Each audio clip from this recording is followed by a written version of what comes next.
Hi ನಮಸ್ತೆ ಎಲ್ರಿಗೂ. ಇವತ್ತು ನಾವು ಟ್ರಿಪ್ಗೆ ಅಂತ ಹೊರಟಿದ್ದೀವಿ. ನೈಟ್ ಶುರುವಾಗಿದ್ದು ನಮ್ಮ ಜರ್ನಿ ಮಾರ್ನಿಂಗ್ 6:30 ಅಷ್ಟರಲ್ಲಿ ಕೂಡಲ ಸಂಗಮ ರೀಚ್ ಆದ್ವಿ.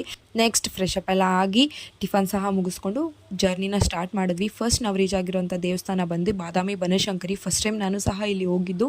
ದೇವಸ್ಥಾನ ತುಂಬಾ ಚೆನ್ನಾಗಿತ್ತು, ಬಟ್ ತುಂಬ ಅಂದರೆ ತುಂಬ ಬಿಸಿಲಿತ್ತು. ಬ್ಯಾಂಗ್ಳೂರ್ಗಿಂತ ಡಬಲ್ ಬಿಸಿಲಿತ್ತು ಅಂತ ನನಗನ್ನಿಸ್ತು. ಆ್ಯಂಡ್ ನಾವು ಹೋಗಿದ್ದ ದಿನ ಇಲ್ಲಿ ತುಂಬಾ ಕ್ರೌಡ್ ಇತ್ತು. ಬೇರೆ ದಿನ ಸಹ ಹೀಗೆ ಇರುತ್ತೇನೋ ಗೊತ್ತಿಲ್ಲ, ಬಟ್ ನಾವು ಹೋಗಿದ್ದ ದಿನ ಇಲ್ಲಿ ಕ್ರೌಡ್ ಇತ್ತು. ಸೊ ಹಾಗೆ ನೆಕ್ಸ್ಟ್ ಅಲ್ಲೇ ನಿಯರ್ ಇದ್ದಂಥ ಒಂದು ಪ್ಲೇಸ್ಗೆ ಸಹ ವಿಸಿಟ್ ಮಾಡಿದ್ವಿ. ಅಲ್ಲಿಂದ ನೆಕ್ಸ್ಟ್ ನಾವು ಪಟ್ಟದಕಲ್ಲು ರೀಚ್ ಆದ್ವಿ. ಪಟ್ಟದಕಲ್ಗೆ ರೀಚ್ ಆಗಿ ಆ್ಯಸ್ ಯೂಶುವಲ್ ಮೊದಲು ಅಲ್ಲಿ ಟಿಕೆಟ್ನ ತೊಗೊಂಡು ನಾವು ಆ ಪ್ಲೇಸ್ಗೆ ಎಂಟರ್ ಆದ್ವಿ. ಪ್ಲೇಸ್ ಮಾತ್ರ ತುಂಬ ನೀಟ್ ಆ್ಯಂಡ್ ಹೈಜಿನಿಕ್ ಆಗಿ ಮೇಂಟೈನ್ ಮಾಡಿದರು. ತುಂಬಾ ಚೆನ್ನಾಗಿತ್ತು ಪ್ಲೇಸ್ ಮಾತ್ರ.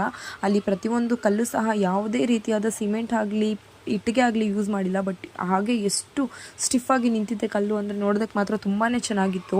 ಇದು ಶಾಸನವಿರುವ ಏಕಶಿಲಾ ಕಂಬ. ಇನ್ನೂ ಪ್ರೋಗ್ರೆಸಿಂಗಲ್ಲಿ ಇದೆ. ಎಷ್ಟು ದಿನ ಆಗುತ್ತೆ ಕಂಪ್ಲೀಟ್ ಆಗೋದಕ್ಕೆ ಗೊತ್ತಿಲ್ಲ. ಇದನ್ನ ನೋಡಿಕೊಂಡು ಇವತ್ತಿನ ನಮ್ಮ ಜರ್ನಿ